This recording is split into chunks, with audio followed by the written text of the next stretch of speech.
الحمدللہ رب العالمین والصلاة والسلام علی سید الانبیاء والمرسلین اما بعد فاعوذ باللہ من الشیطان الرجیم بسم اللہ الرحمن الرحیم۔ معزز سامعین اکرام، مدنی قاعدہ کورس کے آج کے سبق میں ہم انشاءاللہ العزیز سبق نمبر 4 کو سمجھیں گے، سیکھیں گے اور پڑھیں گے۔ اس سبق کو رواں پڑھیں گے، یعنی کہ جس طرح تیسری تختی میں پڑھا تھا تا زبر تا زیر تی تا پیش تو، اس طرح اس کے سپیل نہیں کریں گے اس کو، بلکہ اس کو رواں پڑھیں گے۔ اس سبق میں حرکات کی درست ادائیگی کا خاص خیال رکھیں گے، جیسا کہ سبق نمبر 3 کے اندر ہم نے سمجھا تھا کہ حرکات کو بغیر کھینچے، بغیر جھٹکا دیے معروف پڑھیں گے۔ تو اسی طرح اس سبق نمبر 4 میں بھی، دراصل سبق نمبر 4 جو پچھلے 3 اسباق کا مجموعہ ہے، سبق نمبر 4 کے اندر ہم نے مخارج کا بھی دھیان رکھنا ہے۔ اس سبق نمبر 4 کے اندر ہم نے تلفظ کی ادائیگی کا بھی خاص خیال رکھنا ہے۔ سبق نمبر 4 کے اندر ہم نے بالخصوص حروف قریب الصوت یعنی ملتی جلتی آواز والے حروف کا خیال رکھنا ہے، اور اس سبق میں یہی واضح کیا گیا ہے کہ سبق نمبر 4 کے اندر حروف قریب الصوت جو ہیں، یعنی جو ملتی جلتی آواز والے حروف ہیں، ان میں واضح فرق کرنا ہے۔ ناظرین، حروف قریب الصوت 16 ہیں، آئیے ہم ان کو دہرا لیتے ہیں۔ جی، تا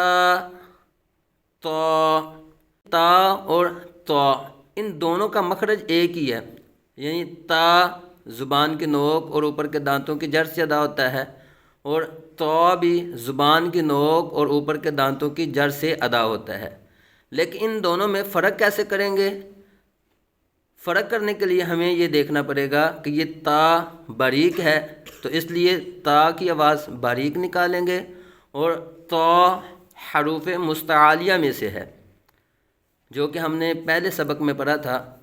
تا حروف مستعلیہ میں سے ہے، اس لیے اس تا کو پر پڑھیں گے اور اس تا کو باریک پڑھیں گے، تو ان دونوں میں فرق واضح ہو جائے گا۔ اسی طرح ز حروف صفیریہ میں سے ہے، سختی سے پڑھیں گے اس کو، سیٹی کی طرح تیز آواز اس کی نکلے گی۔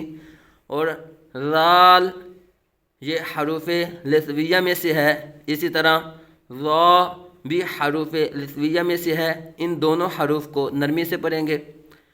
اب زا سیٹی کی طرح تیز آواز نکلے گی، رال نرمی سے ادا کریں گے اور اس کو باریک پڑھیں گے، جبکہ را جو ہے یہ اس کو پر پڑھیں گے، کیونکہ یہ بھی حروف مستعلیہ میں سے ہے۔ زا، رال، را، ان تینوں کی پہچان ہمیں ہونی چاہیے۔ زا کون سے حروف میں سے ہے، اس کا مخرج کیا ہے؟ رال کون سے حروف میں سے ہے، رال کا مخرج کیا ہے؟ اسی طرح را جو ہے یہ کون سے حروف میں سے ہے، اس کا مخرج کیا ہے؟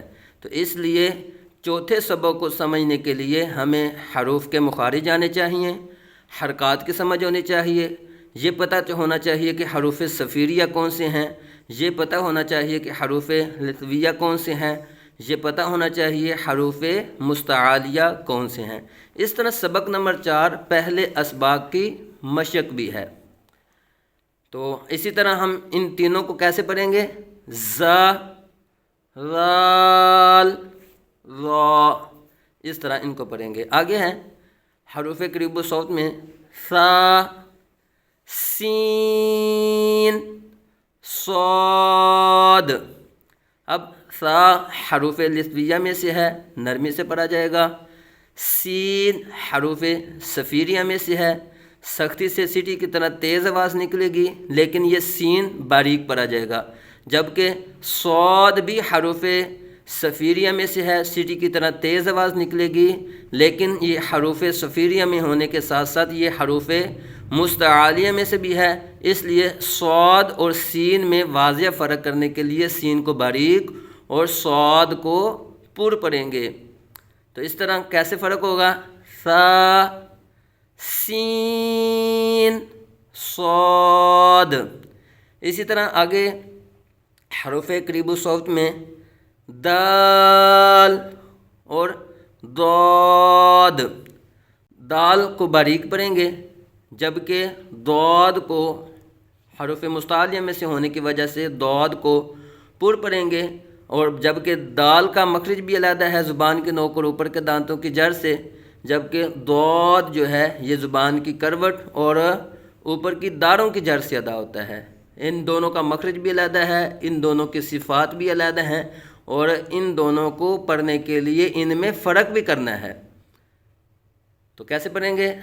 دال ضاد۔ اسی طرح آگے ہے کاف، یہ باریک ہے، اور آگے قاف، یہ قاف پر پڑھیں گے اس کو۔ یہ کاف جو ہے یہ زبان کی جڑ اور تالو کے سخت حصے سے ادا ہوتا ہے، پہلا کاف جو ہے۔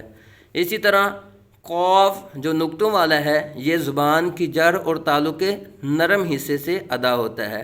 تو ان دونوں میں فرق کرنے کے لیے ان کی پہچان کے ساتھ ان کو پڑھیں گے، اور یہ بھی یاد رکھیے قاف جو ہے یہ دو نقطوں والا یہ حروف مستعلیہ میں سے ہے، اس قاف کو پر بھی پڑھیں گے۔